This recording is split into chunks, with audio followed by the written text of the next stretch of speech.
আসসালামু আলাইকুম। Ummis family blog and cooking চ্যানেলে আপনাদের সবাইকে স্বাগতম জানাই। প্রতিদিনকার মতো নতুন একটি ব্লগ ভিডিও নিয়ে আসলাম। শীতের সকালে পিঠা দিয়ে শুরু করলাম। মিষ্টি পিঠা দিয়ে আপনাদের সবাইকে আমন্ত্রণ জানাচ্ছি। ইচ্ছা হলে সবাই আমার বাসায় আসতে পারেন পিঠা খাওয়ার জন্য। আর এখন যেহেতু শীতকাল, পিঠা না খেলে তো ভালোই লাগে না, তাই সকালের নাস্তা হিসেবে আমি পিঠাগুলা করে নিচ্ছি। এই পিঠাগুলা কে কী নামে ডেকে থাকেন আমাকে জানাতে পারেন, আর কেমন হয়েছে পিঠাগুলা অবশ্যই আমাকে বলতে পারেন। তো যাই হোক, এখানে চলে আসলাম নাস্তা খাওয়ার পর। আজকের আকাশটা কিন্তু খুবই মেঘলা, দেখতেই পাচ্ছেন আকাশে অনেক মেঘ আর অনেক বৃষ্টি হয়েছে। তারপর হচ্ছে এত ঠান্ডা পড়ছে, কি বলবো, চারিদিকে এত ঠান্ডা। আর বৃষ্টি এমনিতে তো ঠান্ডা, তার মাঝে আবার বৃষ্টি, মানে মনে হচ্ছে যে আসলে ঘর থেকে বের না হই, কিন্তু কি করব, তারপর তো জীবিকার তাগিদে তো বাসা থেকে বের হতেই হয়, কাজে যাওয়া লাগে। তো এখানে রাস্তাঘাট দেখতেই পাচ্ছেন যে একদম ভিজা, একদম শীতে অবস্থা, চারিপাশ একদম নিস্তব্ধ ঠান্ডা পরিবেশ। তো আজকে হচ্ছে রান্নাবাড়া খুবই হালকা পাতলা থাকবে। তো আজকের ভিডিওটা কিন্তু তেমন বেশি বড় করব না, খুবই ছোট আকারে ভিডিওটা দিচ্ছি। আপনাদের যদি ভিডিওটা ভালো লাগে তাহলে অবশ্যই লাইক কমেন্ট করবেন। চ্যানেলটিতে নতুন হয়ে থাকলে চ্যানেলটি সাবস্ক্রাইব করবেন। আর এই যে সামনে একটা ছোট বিল্ডিং দেখতে পাচ্ছেন, এই বিল্ডিংটা নতুন করে আবার মেরামত করতেছে, নতুন করে আবার ঠিক করবে। তার জন্য সব কিছু ভেঙে আবার ঠিকঠাক করবে আর কি।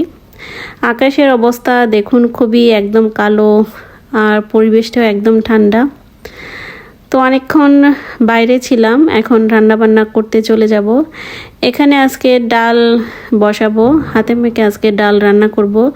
আর হাতে মেখে ডালটা রান্না করলে আমার কাছে খুবই ভালো লাগে, খেতে অনেক মজা হয়।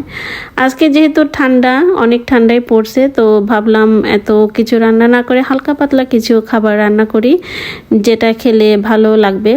তো এখানে ডাল রান্না করব, সব কিছু একসাথে মাখিয়ে বসিয়ে দেব। এখানে আদা বাটা, রসুন বাটা, তারপরে হচ্ছে এলাচ, এগুলো দিয়ে দিলাম, তেজপাতা দিয়ে পরিমাণ মতো পানি দিয়ে তারপরে বসিয়ে দিলাম। এখানে হচ্ছে একটা বাগার দিয়ে দিব, রসুন আর পেঁয়াজ একটু লাল করে ভেজে নিয়েছি ডালের জন্য। আর অন্যদিকে হচ্ছে আলু সিদ্ধ দিয়েছি, আলুর পানিটা টেনে নেওয়ার জন্য এখন চুলায় বসিয়ে দিব। আর এখানে পেঁয়াজগুলোর মধ্যে পানির পরিমাণ একটু বেশি থাকে, তাই হালকা করে একটু টেলে নিচ্ছি পেঁয়াজটা, তেল ছাড়া আর কি। আলু ভর্তাটাও করে নেব। আর এখানে হচ্ছে ডিম ভাজা, তারপরে হচ্ছে আলু ভর্তা আর হচ্ছে ডাল, এগুলো দিয়ে আজকে দুপুরের খাবার শেষ করব আর কি। তো আপনারা কে ডিম ভাজার সাথে ডাল হলে আপনাদের ভালো লাগে বা আলু ভর্তা হলে ভালো লাগে, আমাকে কিন্তু কমেন্ট করে জানাতে পারেন। আর এটা হচ্ছে বিকালের দিকে, একদম সন্ধ্যার দিকে। তো আমি তো দুপুরে খাওয়ার পরে আর কোনো ভিডিও করি নাই, তো এটা হচ্ছে সন্ধ্যার দিকের একটা ভিডিও। এখানে পাস্তা রান্না করব, তাই সব কিছু একসাথে একটু ভালো করে ভেজে নিচ্ছি। এভাবে পাস্তা রান্না করলে কিন্তু আমার কাছে অনেক বেশি ভালো লাগে। আর আমি খুব শর্টকাটের মধ্যে পাস্তাটা রান্না করি। পেঁয়াজ, টমেটো, তারপরে কাঁচামরিচ আর হচ্ছে হলুদ পাউডার আর মরিচের গুঁড়া কিছু দিয়ে একসাথে একটু ভেজে বা কষিয়ে নিলাম। তারপরে হচ্ছে একটা টুনা ফিশ ছাড়া তো আমার আসলে পাস্তাটা ভালো লাগে না। টুনা ফিশ মাস্ট দিতেই হবে পাস্তার, এটা আমার কাছে খুবই ভালো লাগে টুনা ফিশটা দিলে। আর একটা ডিম, এই তো খুবই সহজভাবে আমি পাস্তাটা রেডি করে নিই খাওয়ার জন্য। আর এভাবে পাস্তাটা রেডি করলে খেতেও কিন্তু অনেক বেশি মজা লাগে বা ভালো লাগে, যেটাই বলেন না কেন। তো পাস্তাটা রান্না কেমন হয়েছে আমাকে কিন্তু কমেন্টে জানাতে পারেন।